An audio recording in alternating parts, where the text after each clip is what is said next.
Welcome back to another episode of What a Disaster, where we watch and review a disaster movie just as close to weekly as we can possibly stomach. I'm Gregory Allen, and this week I am joined by Richard Sawasinski and Liz Bador. If you listened last week, those two were fired, and we brought them back on for this episode, so they're kind of the special guests for this one, because I wanted to punish them by making them watch Geostorm. Richard chose this for some god-awful reason. I guess the best description we've got for it, it's kind of like a political intrigue, sci-fi disaster mystery, and you have all of our deepest regrets for having had this forced upon you. Let's get this started. Geostorm is, wow, it's when catastrophic climate change endangers Earth's very survival, world governments unite and create the Dutch Boy program. And by world governments uniting, I mean Gerard Butler built this shit in space, and everybody was okay with it because it stopped disasters. It worked for a couple years, and then everything started to go wrong. The movie, we get into the movie, and we're introduced to Gerard Butler, where he's meeting with, I think it was a Senate committee, it appeared to be, where they are finally announcing that they're going to wrest control from the one man and actually start to have some sort of restraint and control over this thing that could, impact the entire world with natural disasters. Yeah, it was some sort of Senate oversight meeting. They didn't really explain to you what it was. The movie did open with his daughter explaining that due to human negligence, climate has started to get so bad in 2019 that they needed to get together with the entire world and build this array of satellites that controls the weather. And then it cuts to the scene where he's just in the Senate talking shit to a bunch of senators. Harkening back to our first episode when we did Crack in the World, he also did this without committee approval. Yeah, so it seems there would have certainly had to have been a lot of coordination to build something of that magnitude, because it is gigantic. When you see the Dutch Boy, it's basically a space station surrounded by satellites, and they are all in an array guarding the Earth from anything the Earth could possibly throw at humanity. Greg, would you say that that's a Skynet? It is a Skynet. I don't know if it counts as a Skynet because it's over the sky, I think. Well, it's there to net the sky. Fair enough. It's a net to catch the sky. It looks like a Skynet. And then explode the sky when the sky gets sassy. So, yeah, we get to this Senate oversight, and we're supposed to believe that Jake is not just rude and cocky and refusing to acknowledge financial and scientific contributions of the United States, but he apparently doesn't even care about the safety of his crew or, the people of the planet, because he is essentially refusing to let anybody control this thing except for himself, like all alone, like a friggin' jerk. I mean, senators are assholes, right? We all know that. And Jake just flips out and goes, "You have mistresses and you're all bad people, and how dare you tell me what to do?" Yeah, how dare you judge me, the guy that could end the world and is single-handedly trying to prevent any sort of control over this device that he's constructed. And has a pretty terrible temper. Oh, yeah. His temperament is awful. We were talking before the podcast, and I described him as somebody whose fist is chambered and ready to punch. He seems he would go at the drop of a hat for sure. And honestly, Greg, I didn't mind how this movie started. I actually was still kind of excited. I was like, oh, this whole world's fucked, and we're going to watch it go down. Everything's going to go to hell. Yeah, absolutely. And it made sense. Like, it feels real in that the government made the decision to replace, a highly trained crew of astronauts with all new staff without any plan to actually train them at all, and to basically demand it without any sort of transition period and just to make it happen. So it seems like pretty much par for the course. Well, they fired Jake. No, not his brother. Yeah. Is given control of this project, and his brother directly fires Jake. It's Max Lawson, which took me 45 minutes to figure out while watching this movie. Yeah, none of them are memorable. When I was all. taking notes, I just called him Uncle. Uncle, yeah, Uncle Max. I called him Little Lawson. Little Lawson would also be fine. I didn't call them anything because I was watching it quietly on my own. So did we mention that Jake Lawson was played by Gerard Butler? Gerard Butler, trying to, he was fighting internally an accent that was trying to punch its way out of his mouth, and he managed to just stifle it at his gums, basically. His accent through this is just atrocious. It's unintelligible. I can't figure out what he's supposed to be. He's supposed to be, I think, an American born abroad who apparently has decided to try and adopt an American accent, but it did not work. What I think happened was he was trying to. Gerard Butler is what? Scottish? English? European? Anywhere that's not America is Europe. So yeah, he's European. He has a European accent of some type. And I think he was trying to perfect that kind of tough guy accent, kind of maybe more like a Clint Eastwood kind of accent. Yeah, I don't really know what he was trying to invoke, but he didn't invoke anything but fear.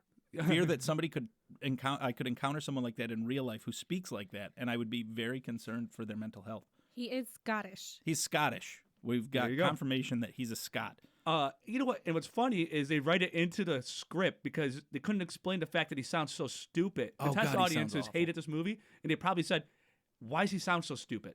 So they wrote in the script that he was, because somebody made fun of him. Somebody off his new crew says, "Oh, great, another American." He goes, "I was actually born in Europe or in England, and I moved to America, and that's why I sound like an idiot."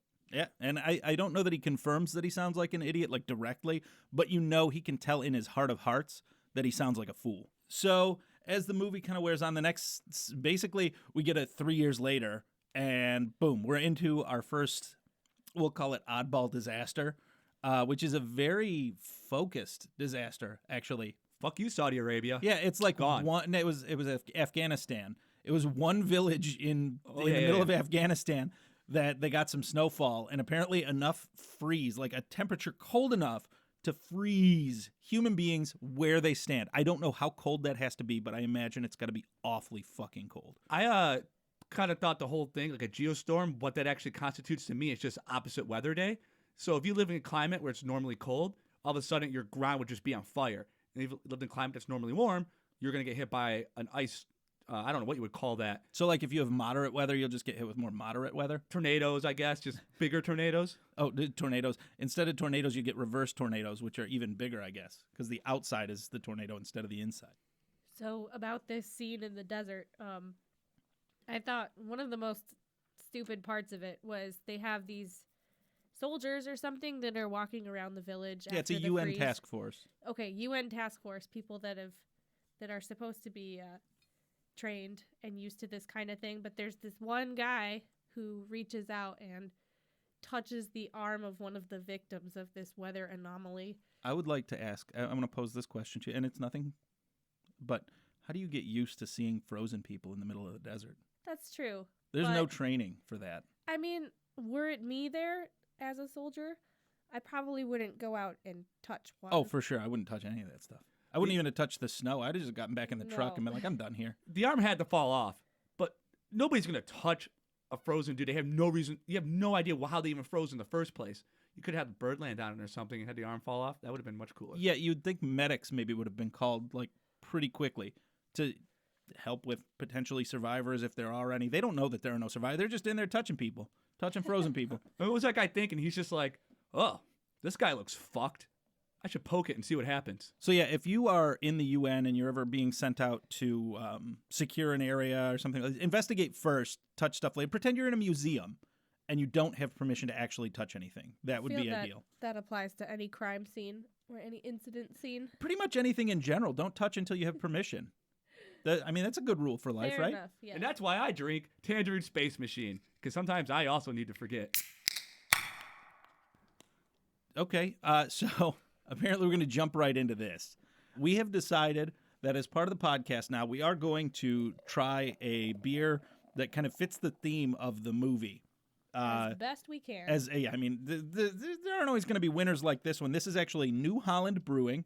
It's Tangerine Space Machine. It's a New England style India Pale Ale, and it's pretty good. It's pretty mild as far as pale ales go. It was not very hoppy. Very juicy.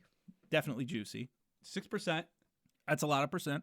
And a Tangerine Space Machine is really fun to say. It is it's got a picture of a spaceman. I'm assuming those are tangerine planets back there. Even the space helmet is like filled with a tangerine. So I'm into it. It was a very good beer. The Dutch boy is a space machine. And the Dutch boy is a space machine. The Dutch boy is, I think, a reference to like the Dutch boy that plugs the dam with his finger. So I think this whole thing is just he's supposed to be the Dutch boy's plugging the dam with his finger throughout. Oh, is that why? I knew it I had did a. not Yeah. pick up on that, but Yep. you're right. Pretty sure that's what it's supposed to be. But I don't know. I mean, this movie's a mess, and I don't know what they were thinking for any part of it. With that, we are going to go take a quick break, and we will be back with more about what movie was this? Geostorm. Just one Geostorm, not 3.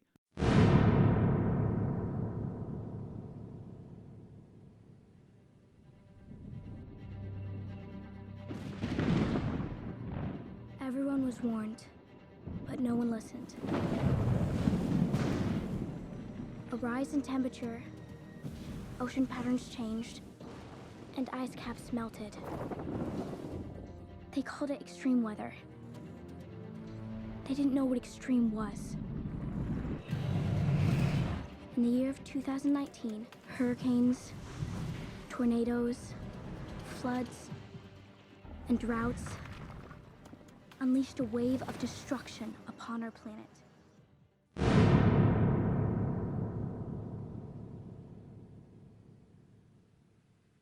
All right, so I know we kind of went through the hot mess of the first little bit there up until the action really starts, and I'd like to touch base on the actors and characters. So in the movie, obviously, Gerard Butler is Jake Lawson.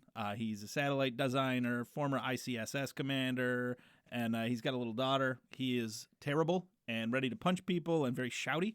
He lives in a trailer that backs up to.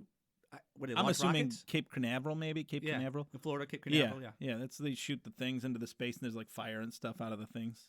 Yeah, Yeah. Those are the rockets. Are those called rockets or those shuttles? I think they're fire tubes in space. Fire tubes. That's Yeah. what it is. That's the technical term. We actually watched the fire tube the other day, so this movie was kind of appropriate in that Elon Musk is probably out there turning his car into Dutch Boy right now. So Gerard Butler. And then Jim Sturgis plays Max Lawson, who is Jake's younger brother, and he is the one on Earth uncovering some of these mysteries with the help of a number of people, one of whom is Abby Cornish, who is Secret Service agent Sarah Wilson, who later in the film becomes Max's fiancée. Little love story. I thought she was a security guard at first. I had no idea who she was or what she was doing in this movie. They didn't introduce her very well. She just shows up. It was because their relationship was a secret, Richard. People can't just know that somebody's dating somebody else. That's against the rules, I think, somehow. I don't feel like any character was introduced well in this movie. I think Ed Harris's character was introduced well. He's the Secretary of State Leonard Deckham, whose role I actually didn't really know until the last 10 minutes of the movie. So Ed there's Harris- that. Or name. Yeah. Ed Harris is in this movie for, I think, 5 minutes of screen time. It's either his age that prevented him from filming much or the fact that they added him later. I'm going with they added him later. Yeah, Greg, this movie actually had $15 million in reshoots. They recasted somebody, and the original budget of this movie was $120 million. That is many millions. That is a lot of millions. And may I add, this movie only grossed $30 million in the box office. Yeah, that's super gross. That's really bad. That's awful. That's horrible.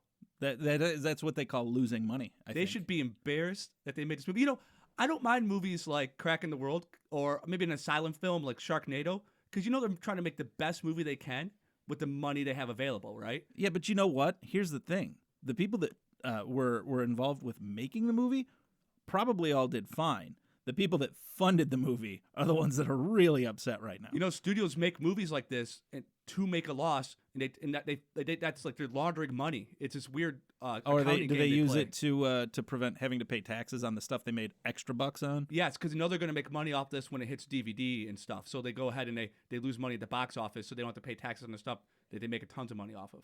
I don't know if that's conspiracy theory or not, but I like it, so I'm going to agree with it and keep that in my head as the truth no matter what. I recommend not looking it up, and if you find any information that contradicts that, it's probably fake. What we would recommend actually is keep it to yourself. Yeah, keep it to yourself. So, perfect. Moving on, we've got actually Andy Garcia plays the president of the United States in this, and his performance was just awful. I thought his performance was perfect. Oh, I mean, for the movie, sure, but it was awful. I didn't even know he was the president of the United States until the last 10 minutes. When she said, "Mr. President, we have to get out of here." That's pretty much what told me that, oh, yeah, that's actually the president. I thought not Ed just Harris some was guy. the president. So did I. Yeah.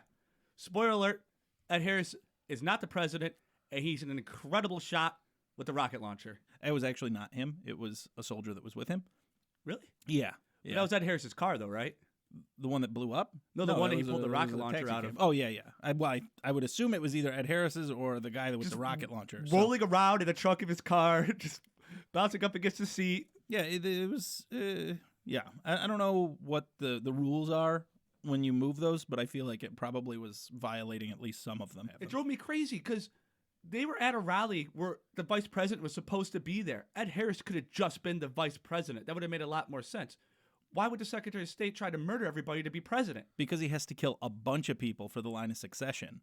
So it makes for a bigger event. He gets to blow up the entire building instead of like having one person killed. It just, they're all there. Might as well just murder the shit out of them. Might as well throw a geostorm at him. There's no easier way to do this. I can't think of a better way to kill 3 people than to explode the entire planet with natural disasters. We get to go out to space where we see a satellite get pulled in. It was the satellite that was over Afghanistan. They wanted to pull the logs, see what exactly was going on, and maybe determine if it was a malfunction or if something else was going on with that. That's what was happening in that scene? Yeah. So the guy who eventually dies, he was trying to take the logs and hide the logs so nobody could see what was going on with the logs. Yes, but I can't figure out why, because near as I can tell, he wasn't involved. So this sweaty, very liked man runs and hides something in a locker. Yes.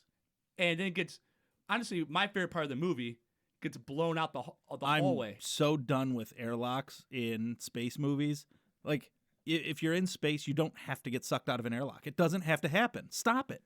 I just like how pointless it was because he's in this hallway and the door closes so he can't escape this hallway. And in the walls in the hallway, Yeah, the panels all eject off. I think explode. They kind of explain later about the panels that they're designed to eject, and they're basically smart panels. They all have their own internal storage and stuff like that. That comes into play a little later. They all have on. hard drives. Yeah. I mean, it's flash storage, but I mean, it's the future. They can do that sort of thing. So this would be what? It was 2019 where they finally started Dutch Boy. 2 years later, that puts it at 2021, and then 3 years after that. So we're like 2024, 2025, somewhere. That would be 2024 because he was up for re-election, right? Yeah. At a time that was obviously a technological boom. Yeah. Oh, yeah, for sure. There was definitely, because they've got they call them hollow frames. It's basically sticks with a screen in the middle. Actually, that was the most, to me, that was one of the most realistic parts, is that these were like cell phones, and it's like how do you take a cell phone and make it smaller? But everybody had actual cell phones too. Yeah, it was they had these things that looked like pens, and then they had cell phones on top of that. Like they couldn't somehow manage to build it all into that one device. I didn't really understand what the pen things were. That was the hollow frame. They like snapped open, and it was like a data PDA type of thing. Oh. We get to space. Guy gets blown out of the airlock because he knows too much. Now, I gotta say, I like this space station. I think everything looks terrific. I like the CG. I don't care what anybody tells me. If it's in space, it probably looks like. We watched SpaceX. Like I said, it looked like CG. As far as I was concerned, real life looks like CG. So that must be real life. Was this supposed to be the ISS? No. It's the Dutch Boys Control Center. It may have been born from the ISS. I guess I'm not sure. Was it?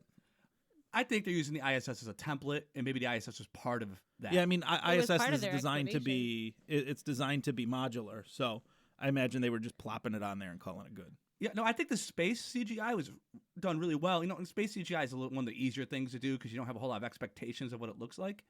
It was all the storm CGI that was garbage. Like anytime they froze anybody or threw a big storm at a bunch of people, it looked rubbery. Not that happened very often. Right. Didn't look like $120 million worth of CGI. No. They clearly spent all that budget on Gerard Butler's accent classes. Right. So at this point, the government is kind of curious about what's going on, I think, and they want to investigate maybe what happened. Reasonably. They call Max in, and they're like, we need to get somebody up there to figure out what's going on. Max is like, we need a team of people to get up there and figure out what's going on. And the president says, no, we need one guy. Our fucking satellite just killed a whole town of people. Entire village, hundreds of people, like 350 people or something, just dead, right in the middle of the desert, frozen to death. And the president's answer is, let's get a guy. We got one guy. We'll keep it quiet, right? Shh. He was like, we're handing this thing off to the international community in 3 Yeah. days or something So like they that. caused an international incident and then refused international assistance in making it right. And so they take Max and insist that Jake go out to space. So Max has to go to his brother after firing him and rehire him for the job he was already doing that would have prevented any of this from happening in the first place. On fire. And Max did give us during this whole thing the first epic monologue that the Lawsons will all make sure that we hear from them.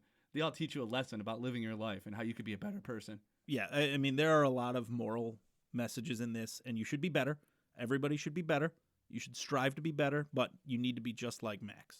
Okay, so I gotta say, like when Max went to meet Jake, he went to Jake's house, which we said was already it's in Cape Canaveral, and he's like, obviously you're still obsessed with space. His house looks like a fucking satellite, very clearly meant to invoke a satellite. With Satellite trailer. It looked pretty fucking neat. I liked it. I want to live in a house like that. It was solar panels. It looked like a satellite. It was a neat, cool place, and it was near rockets. But it was that cliche that's in every one of these movies. Tough guy falls from the top. He was the most respected at whatever he did. Maybe he was the most respected cop, the most respected lawyer, the most respected scientist. Now he lives in a trailer around a bunch of sand. Now he's the most respected guy that swaps electric engines into old people's cars. So that's, that's a thing you could do if you lose your job as a space guy. Car was nice. Car was super nice. In my notes, I just wrote that Jake really thinks his daughter is an idiot. Basically, he just lies straight to her face repeatedly. And I guess that's what the Lawsons do, is just lie to each other. For no reason. Right. It's not like she's 4 and it's going to stick. She's a teenager, and she overheard the conversation, and he kept insisting that what she was saying was wrong.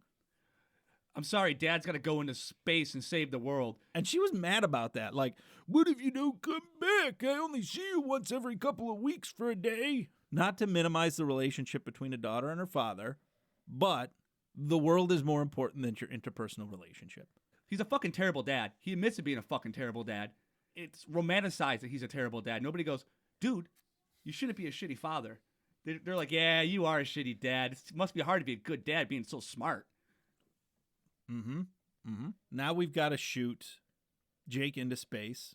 And I watched this today, actually, this afternoon for the most part. We shoot Jake into space, and they're firing multiple rockets have gone up. They get to this launch pad. It's just 18 rockets right in a row. And he gets there. He gets on one. He's the only thing on this fucking rocket. They're not rockets as much as just like tiny little space shuttles. They're big space shuttles. They're regular-sized space shuttles. They were big friggin' giant multi-thruster rockets. They should have been working with Elon Musk. This needed to be a SpaceX expedition. Amazing that you could build so many shuttles in, 5 years? Yeah, no, it was a very short period of time. But I do like the concept of a world that space travel is so commonplace that they need 18 of these things ready to go. I feel like if they just put it 20 years ahead of time, it might have made a little more sense. Shortly, I do have to, this is a milestone here. 3440, Geostorm. Somebody said Geostorm.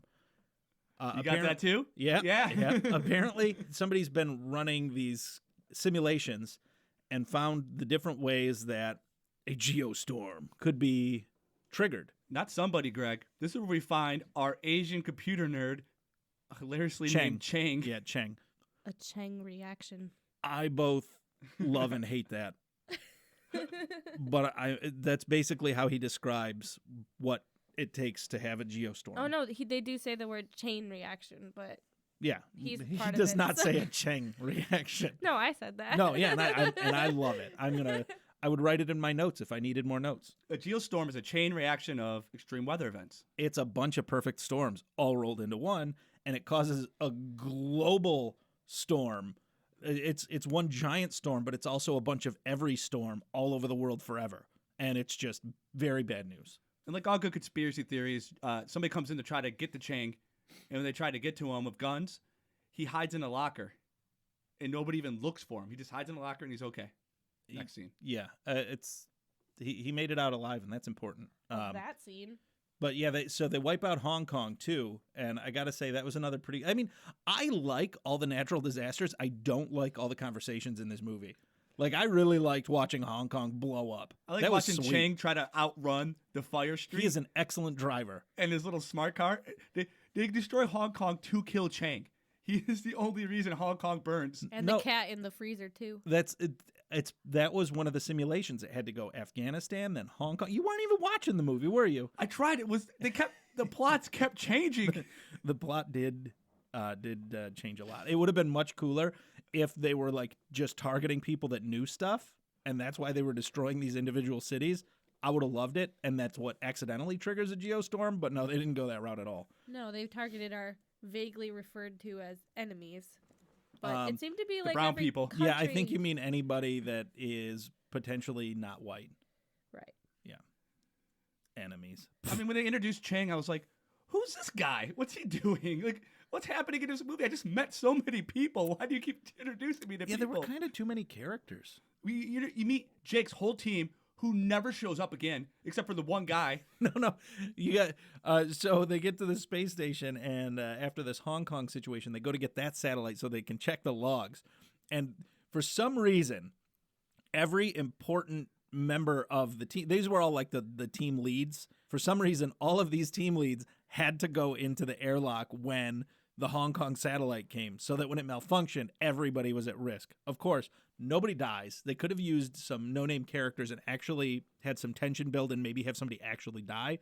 Instead, they choose not to kill anybody there. There's a couple of accidents throughout this movie. One of them where these big robot arms try to kill everybody. Another one Yeah, where... that was the Hong Kong satellite, was the big robot arm swinging that satellite around wildly. Yeah, they did that. Nobody dies. Like, nobody dies. Nobody dies. Nobody even gets hurt. There is no tension in this movie, But except maybe the Earth's going to have some extra special rain. You don't ever see Jake like doing science. You don't see him like writing on a chalkboard or like talking about science. But you do see him do things like tackle people out of the way of robot arms. Oh, yeah. He is definitely generic action hero rather than actual scientist. He has a lot of Skype calls with his brother, too. Yeah, the giant Skype room.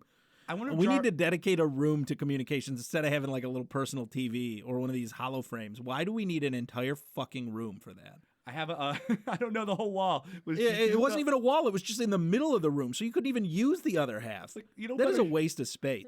I kind of liked that, and it worked for their characters. Jake was the spaceman, and so he was out there saving space.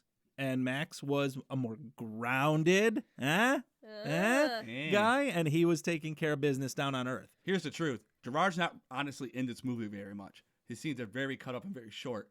Jim's in this movie a lot. He's the one who was cheaper, and he's the one who they shot the scenes with. He's in this movie so much, and he doesn't do anything but watch other people do things. Yeah, he really is kind of a pretty passive character. Like, people tell him what he needs to do next, and he goes and does it, and then he complains at his brother. He's the perfect bureaucrat. Because when Chang gets a hold of him, he finds that other lady, the other computer's hacker, who was drinking a big gulp, because that's all computer hackers. Was her name Dana? Dana, yes. Yeah, Dana. He goes to her and goes, I need help. Hack some stuff.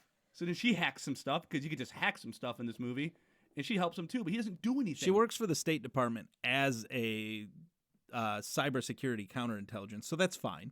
I accept that she can hack some stuff, although I will say it happens very quickly and very effortlessly and very unrealistically. The computer stuff in this movie really does not stand out as something that I would be like, yeah, that's kind of how it goes in real life. It's absolutely not. At this point, the movie really, really slows down.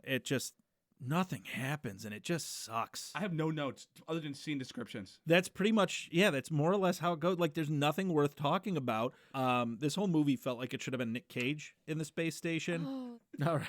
So we've discovered the plot is somebody in the upper echelons of government is trying to control the weather for some reason. They're clearly trying to trigger a geostorm, but there's no good reason why at this point that we're provided. There's a saboteur.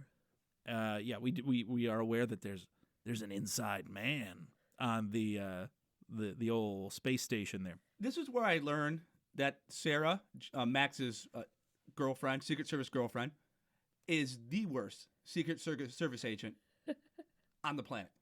She violates her oath within minutes of talking to Max. Can we also discuss why a Secret Service agent who is there as armed security would, for some reason, have access to a top secret server that's dedicated to White House staff for some reason.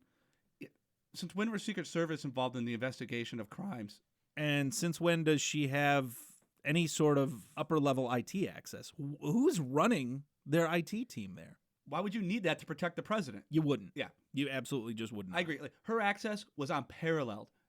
She must be the most trusted Secret Service agent in history. We are taking another break because I need some beer. These people left their homes and their families and risked their lives to save this hearing planet. is adjourned. I'm not cutting a single one of those people loose. Excuse me? People like you need people like me. You know why? So you can take credit for everything we accomplish.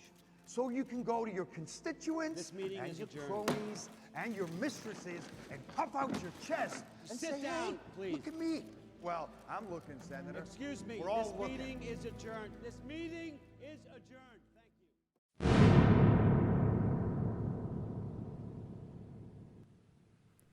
All right, and we are back. Welcome back. Oh, God, welcome back. This is the worst part of this movie. The last, third of this movie, the only cool stuff that happens is, a lightning storm, and then there's nothing else. It just reminded me of how she gets in this. They get in this car chase, and the Secret Service agent's driving. They steal a self-driving cab, and They get this- hack it. Dana hacked a self-driving cab and Yeah. delivered it to them. and they get in this car chase with the other Secret Service people. Did they wait? Is this after they kidnapped the president? Yes, Hold on. used. Here we go. So the Democratic National Convention is being held in Florida. They are the geostorms are starting, and we are at almost terminal velocity here for these things to be completely irreversible, and the world is doomed. And we get a lightning storm in Florida. It's a lot of lightning, sure, but I feel like the number of explosions that it caused, totally unreasonable. Anyway, Give me a fucking break. Yeah. It's really unreasonable because in what planet would the DNC be holding the convention in Florida? Orlando, Florida. yeah, I don't know. I don't really care where they decide to hold it, frankly. It doesn't matter because they just wanted something to blow up with lightning. That building was a fireball. The goal somehow for Secretary of State Turdy Pants, Ed Harris, Deckham, I think is his Yeah, name. he has a great name. Deckham. Deckham. And I think somebody does deck him at the end there. Oh, you know what? We forgot about the inside man on the space station, too. That little The- douche. So, yeah. We had to go all the way back. We're back in space. You forget everything we just said. We got to go back to Z, which is a reference to Starship Troopers. And if you've never seen it, you suck so bad. So we go back to the space station, and we've discovered that there's an inside man that knows all these secrets. And the man whose punch has been locked and loaded since his first Senate committee fired him finally gets to punch somebody. He's just like, oh, that felt good. I mean, the guy he punches is kind of a jerk, but The guys in the original film, cut this film, I think this guy had a lot more of a presence. oh yeah, that whole only team shows up up there twice. does nothing. Like you see Jake and you see Ute or whatever her name is, Ute, yeah. and that's it from that entire team. And then the guy, the Hispanic guy says, "Thank the Mexican" at the end. That's their role in this movie, is just such a tiny part. And that guy's a jerk in it once. He makes fun of Jake for being American. And then he finds out he's the inside man. And this was the worst part of this movie. Jake's like, why are you doing this? And he uses the term, some people just want to watch the world burn. So he uses the term, some people just want to watch the world burn. He literally steals a quote from another more popular movie made in the same decade.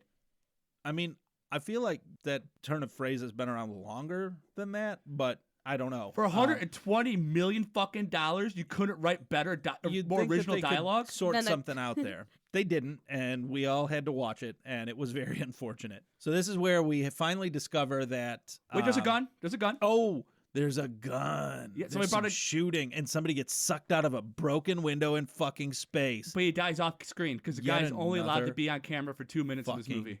trope that needs to go away. I am so sick of seeing stuff get sucked out of stuff in space. There are so many other cool ways you could die in space. There are way cooler ways you can die in space. Why do you always got to get sucked out of stuff? You'd be a cooler way to die in space, being hurled towards the sun.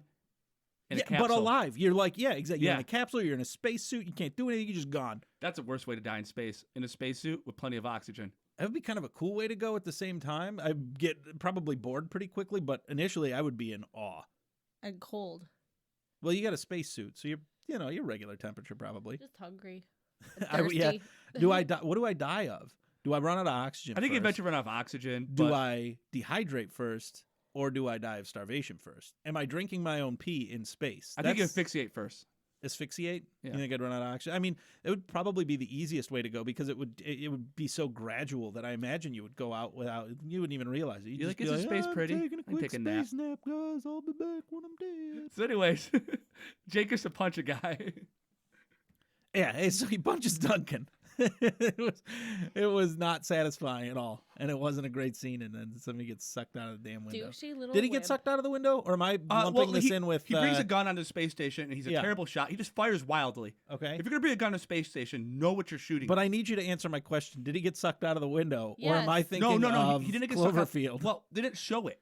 So he shoots. He a got window. his butt stuck on the window, right? Yeah, Is he that got, I'm that pretty movie? sure he got sucked out of the window. Because I watched two space While movies we like right in a watched. row. I thought you so- just saw like the frosted window. You didn't see anything happen to him. No, he got the window broke No. and he got sucked out. Yeah, but you didn't watch him because Gerard the Butler had to window run out. broke and he got sucked out. What, And just you froze hear him? How am I him telling you scream. about this if I didn't see it?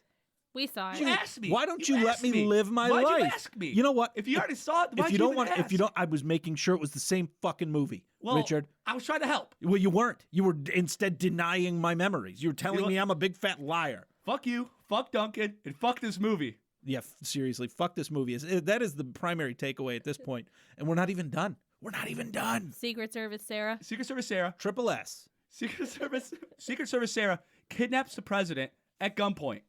By the way, that is, I don't know that that's treason. Is that treason?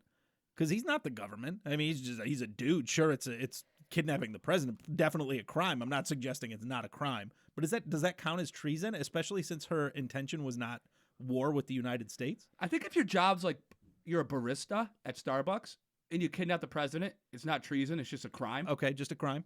I think if your job is to protect the president, your Secret Service, and you kidnap the president, But she was In his best kidnapping. interest? She was kidnapping him to protect him. If she had not kidnapped him, he would have died in an explosion in that adventure I center. feel like in it's Orlando. treason at first because she didn't tell him. She wasn't like, "This is the thing we got to do. Come with me." She So just- it's not treason. Now it's Ultimately, is not. what you're saying. She doesn't have to explain why for it to not be treason. treasonous. Intent matters. it's treasonous. Intent is relevant. It's borderline treason.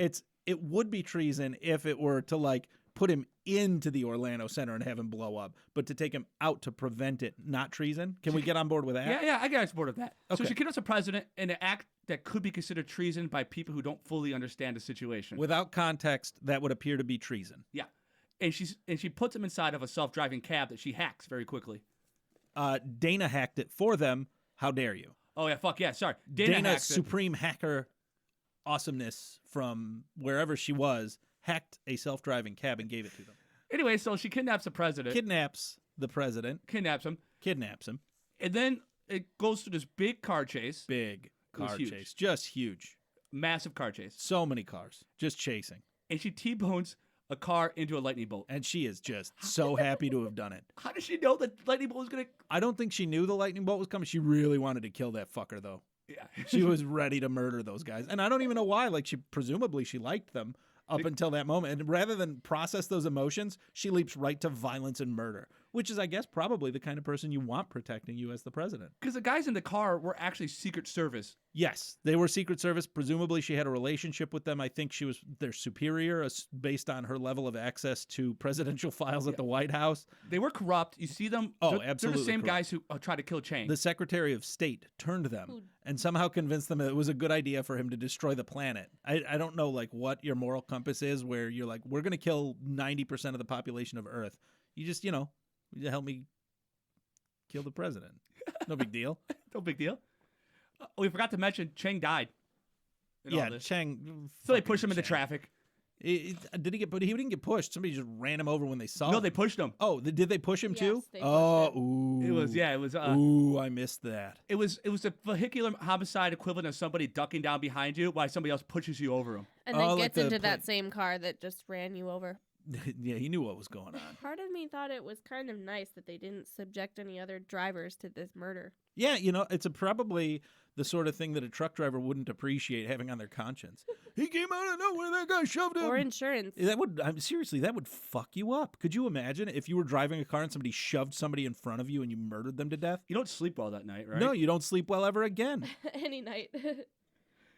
There's a countdown to a geostorm happening, I think, at this point. Yeah, in the movie. there's red numbers, there's flashing lights. It's just very, very, very Geostorm intense. imminent. And I think there's a voice too. Yeah, they do say Geostorm an awful lot the last third of this movie. They're like, Geostorm in 35 minutes. And I was just like, fuck, there's 35 minutes left of this movie? Minimum 35. Felt like, so the movie is like an hour 42 minutes or something runtime, and it felt easily like 10 weeks. Yeah. I hate when movies feel long, even when they're not particularly long. Oh, it was bad. It was just, don't watch it is my recommendation. We'll get to that point, but No, we'll get to my rating. We need to Don't get watch to this movie. We need to get to this final chapter here where we are now. So we've established that the Secretary of State's trying to murder the president, everybody that is in the line of succession after that, just so he can be the president, rather than maybe just running for president next time he gets a chance. Ed Harris is a fucking fuckbag. Yeah, Ed Harris. It's obvious that Harris is going to do something important in this movie. He showed up for 5 minutes, and one of the important things he does do is he pulls a rocket launcher out of the trunk of his car. It was the other guy that was with him, Richard. We've had this discussion already. I corrected you once. Do I need to correct you in front of everybody again? It was Ed Harris's car, though. It was, I think, a Secret Service car. Does Secret Service carry rocket launchers around their car? Nobody carries rocket launchers around in their car. Then why did they have a rocket launcher? It's more if carried around likely the to car? be some crazy lunatic that likes shooting at people than it is to be the Secretary of State. Do you think that guy got up in the morning and got ready for work, kissed his wife goodbye, and then checked on the rocket launcher in his trunk? I mean, now that you say it like that, they definitely had that rocket launcher use planned. I mean, I don't know what their intention. Maybe like, hey, there's the president. He didn't get blown up enough by this lightning storm. Shoot him with a fucking rocket. They pulled it out, load it. Oh, it was ready to go. That thing was it was hot, ready to launch, good to go. Let's blow some shit up. And they wasted on an empty cab because it was a self-driving cab. My God, this movie telegraphs everything, is just awful. I'm just. Oh my God, I'm so mad. I got to keep reliving this movie. I want to watch it again. I want to watch it again right now so that everyone can suffer with me.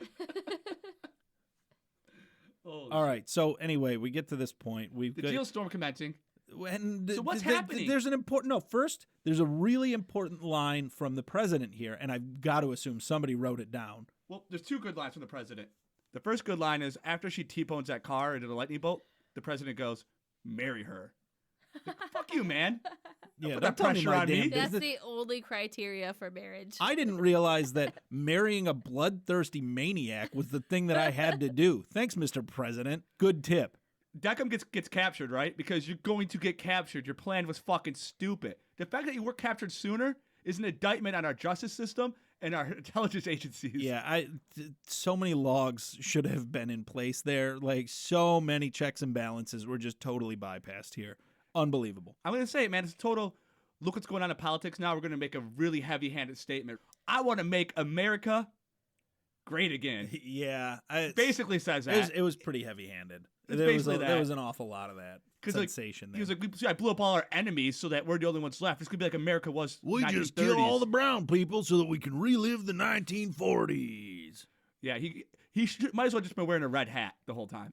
The police have Ed Harris held, right? Yeah. This man who just tried to blow the president up with a rocket launcher, or at least had a friend do it. Ready which to is just as throw bad. the man in the back of a car and bring him to justice. And the president goes, let him go. Release the guy. We'll see what happens. So Ed Harris can talk to him, though. Not right. Not, you can't have a conversation with your hands behind your back, no, Richard. It's impossible.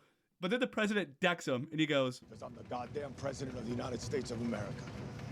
You're done, Leonard. Does he say goddamn? yeah. it I does. mean, maybe that was edited out of the YouTube version that I rented, but Oh, yeah. I don't remember the I'm- goddamn part. You better believe I'm dropping that in this. Oh, that's totally. I'm You do you, buddy. All right. So we've captured the ne'er-do-well Secretary of State who's out there just acting a fool. Now we need to stop the Geostorm. So there's some important things we glossed over because they're unimportant until now. First off, to stop the Geostorm, they said they have to turn it off and turn it back on again. Yes, they have to restart the entire Dutch Boy satellite array to somehow erase the virus that's been installed onto every satellite in the Dutch Boy satellite array. And the president is the only person with the kill codes. Which, by the way, are biometrics.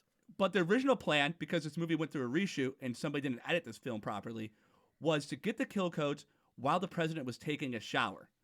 And they were going with this plan for a good 10 minutes of the movie, but then they were just like, nope, we don't need to do that. That is a dumb idea. Instead, Max just tells Deckham the whole plan. It was not a very good plan. It was a poorly thought out script in general, and it shows. It was angering me. Yeah,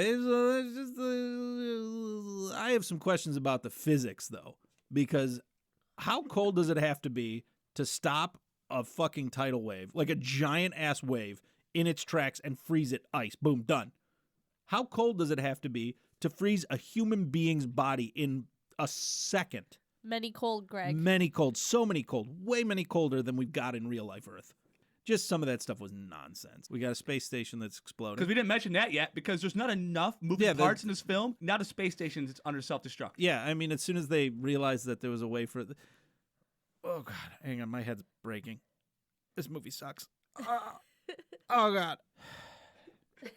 Walk us through this, Greg. Get us through this. All right. So when the vice president, or I'm sorry, the Secretary of State, because it had to be further down the line for some reason, couldn't just be the vice president with, delusions of grandeur. It had to be the Secretary of fucking State. He realizes that they are actually potentially going to prevent the Geostorm and sends a self-destruct code to the Dutch Boy space station. So the space station is going to wipe itself out. Somebody does question, why would this have a self-destruct system? Hey, good answer, a good question. And there was a good answer. In case it starts crashing to Earth, we can, break it up a little bit so it doesn't just wipe out life if it crashes on a city. Right. So good stuff there. I bought that.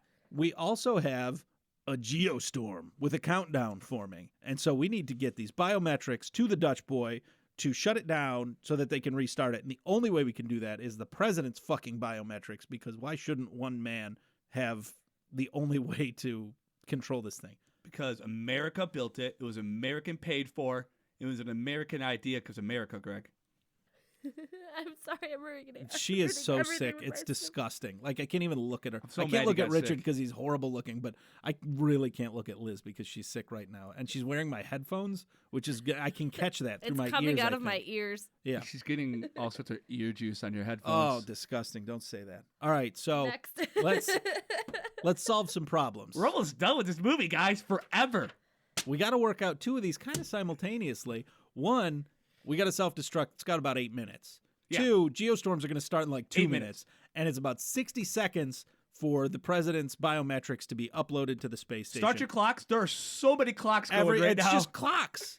It's just clocks. The whole movie is clocks. Throw a countdown into Christmas right on top Oh of my it. God. Just Dude, just do for it. Just do it. shits and giggles. This movie should be called Death Clock. It should have been 5,000 death clocks.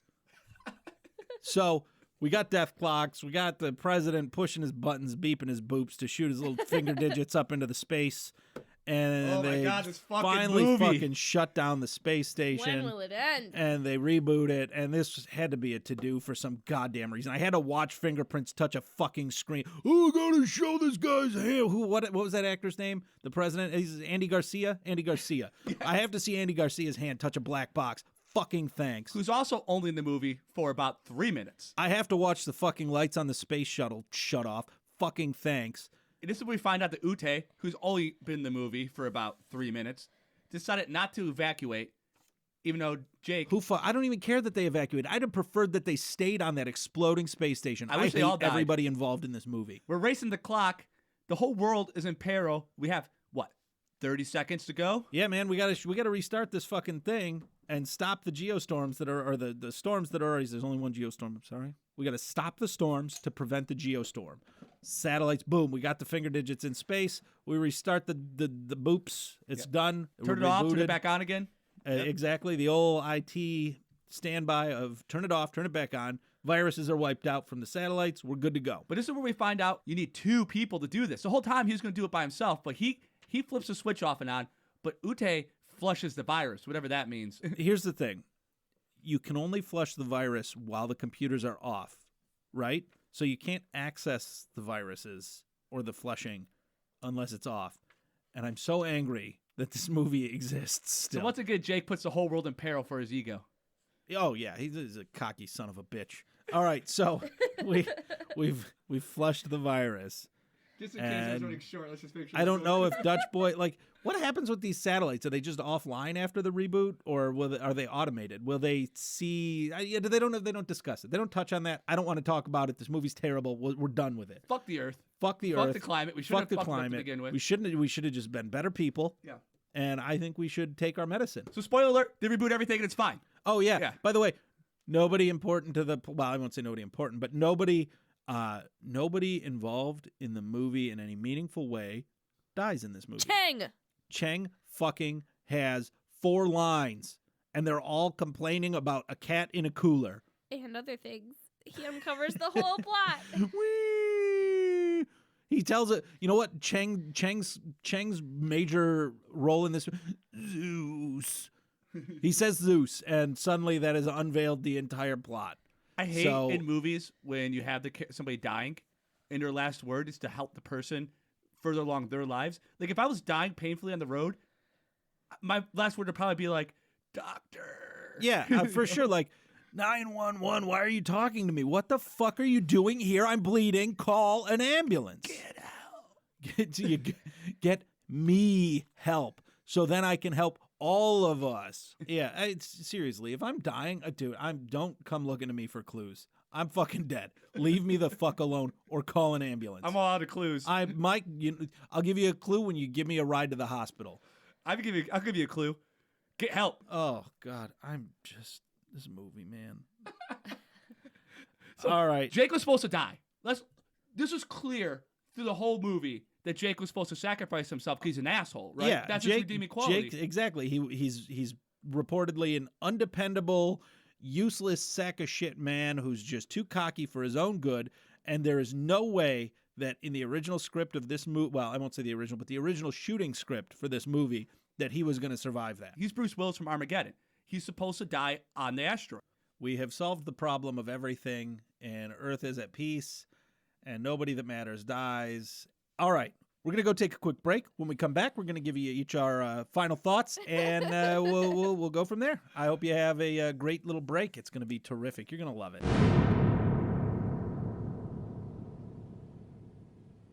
when you heading back up? In a week. Huh? Yeah, a lot of work left. But I'll be back. I know.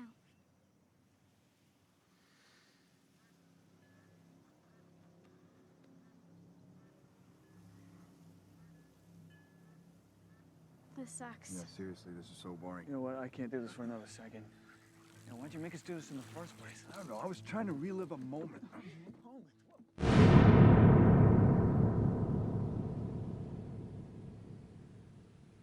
Hey, we're back, and we're back with our final thoughts about Geostorm. Yay! 'Cause that means it's over. I'm very happy to accomplish, put the third one kind of in the hopper. We're ready to go. We're going to start with Richard and his final thoughts. Richard, go. All right, Greg. You know, first, what did I like about this movie? I thought the space CGI was good. I agree with you on that. And I thought the storms were cool. I wanted more storms. They weren't the best, but that's what I came here for, was to watch some cool, stupid, over-the-top storms. I hated everything about this movie. Everything else. This movie was terrible. I was really disappointed. I was really excited that we were going to watch this. I was disappointed on every level. It was mostly just monologues. I give this movie, I would say, a 3.5 out of 10 on the Richter scale. Okay, so for me, there was a scene where a dog carelessly abandoned his human child, and they reunited in the end. That was the best part.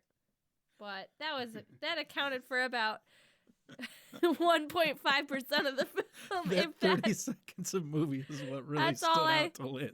that's all I needed. The rest of the movie's garbage.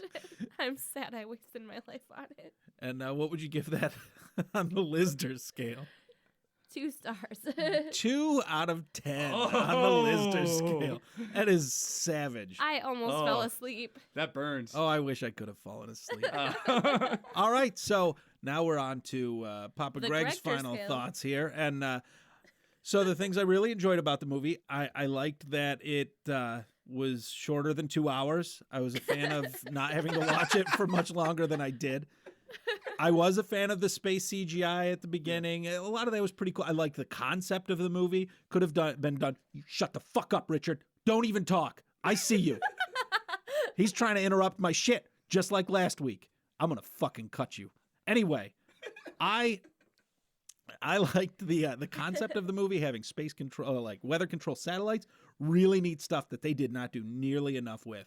The things I did not like, well, obviously that they didn't do much with the movie. I did not like that this movie exists. I did not like Gerard Butler's accent in the least. I was not a huge fan of Geostorm. I will not say it was completely irredeemable. If you're into the slowest action movies on the planet, this is a good place to start because it is just plodding and terrible. I will give it, on the Gregster scale, probably like a 4.5 out of 10. Yeah, 4.5 out of 10 seems fair. That is generous. They did some good work. It's just the fact, like imagine you have like your best food, the thing that you like the absolute most in the world, and then you've got like the worst food, and you mix them together, but then you put them in poop and you have to eat it. That's what this movie was. It had some really great stuff, some not so great stuff, and then just shit everywhere else. That's our take on Geostorm this week. Be sure to join us next week where we will have a special guest, very special guest, Chris Slatt from Every Horror Movie on Netflix podcast. We're a good friend of mine, and he is very excited to be here to review Titanic. Fuck Chris for this. Oh, I'm so excited to watch this. Oh my God. I haven't seen it since the 90s, and I am pumped. Liz, are you a fan of the Titanic movies? Movies? Well, there are 2. Yeah, there are 2. We're gonna watch both of them. I talked to somebody about watching Titanic 2 with us just to fuck with Chris. So we'll see how that pans out. All right. But Liz, what are you looking forward to next week? All of it. The whole package. All of it, the whole package. That's what I was looking forward to Very with Richard. optimistic. Anyway, Richard, what are you looking forward to next week? Oh my God. Listen, it's a very long movie and I've never seen it. Oh, you've never seen Titanic? No. Oh, you're gonna love it. I'm looking forward to watching the movie with someone who's never seen it before. Oh, that's exciting. I wish I could be there for that. I don't want you at my house while you watch it, though. I'm looking forward to gonna watching the boat sink into the water and everybody die. Terrific. Shut that Oh, hole in I'm your sorry. face. That was a bit of a spoiler. The Worst Titanic joke. sinks. Most used. Oh, That joke has so much wear and tear on it. Like, yeah. Oh, for sure. That joke hit an iceberg ages ago. All right. Once again, join us next week. Can't wait to see you.